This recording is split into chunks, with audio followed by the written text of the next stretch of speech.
ବିଜୁ ବାବୁଙ୍କର 109ତମ ଜୟନ୍ତୀ ପାଳନ ହେଉଛି।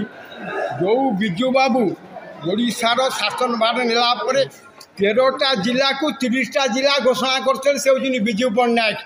ତାଙ୍କ ପୁଅ ହେଉଛି ସୁପୁତ୍ର ନବୀନ ପଟ୍ଟନାୟକ, ଯିଏକି ଯେତେବେଳେ ବିଜେପିର ଆଲିଆନ୍ସ ହେଲା, ଯେତେବେଳେ ନବୀନ ପଟ୍ଟନାୟକ ଧରି ମନମୋହନ ଯେଉଁ ଆମର ମୋଦିଜୀ କେନ୍ଦ୍ରରେ ତାକୁ ଅନ୍ଧ ଭଳିଆ ସାହାଯ୍ୟ କରି ଆସିଲେ।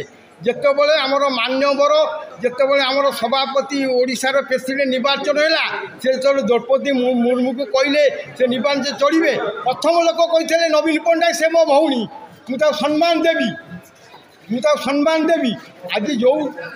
ଆଜି ଯେଉଁଭଳି ଭାବେ ଯେଉଁ ସମ୍ମାନ ଦେଇছিনি, ଆଜି ଯେତେ କେନ୍ଦ୍ରରେ ଯେତେ ବିଲ୍ ପାସ୍ ହୋଇଛି ସେଇଟାକୁ ନବୀନ ପଟ୍ଟନାୟକ ପାସ୍ କରିଛିନି। ଆଜି ଯେଉଁଭଳିଆ ବିଶ୍ୱାସଘାତ କରିଛିନି ଆମର ମୋଦିଜୀ, ଆଉ ଯେ ଏମାନେ ମନମୋହନ ସାଙ୍ଗଳ, ଏମାନଙ୍କୁ ଧର୍ମ ସହିବନି। ଅଳ୍ପ ଦିନରେ ଏମାନଙ୍କର ପତନ ହେବ। ଏମାନେ ଅନ୍ୟାୟ କରିଛିନି, ଜାତିଗତ ସମୁଦାୟରେ ଦଙ୍ଗା କରୁଛିନି, ଏମାନଙ୍କୁ କେହି ସାହାଯ୍ୟ କରିବେନି। ଆଜି ଯେଉଁଭଳି ଭାବରେ ଆଘାତ ଦେଇଛିନି ଆମର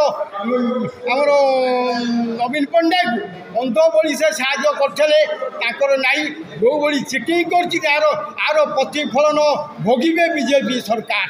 ସମୟ ଆସିବ, ଟାଇମ୍ ହେଉଛି ବଡ଼ ଯେଉଁ ଆଖିର ଲୁହ ଶୁଖିନି, ଯେତେବେଳେ ନବୀନ ବାବୁ ଖୋଲା ଉଜରେ କରିଦେଇଛନ୍ତି ମୋଦିଜୀ, ଆଜି ତୁମେ ତା ଭଳିଆ ବିଶ୍ୱାସଘାତ କରିଛ, ତାହାର ପରିଶ୍ରମ ଏକମାତ୍ର କାଳିଆ ଜଗନ୍ନାଥ ଦେବ।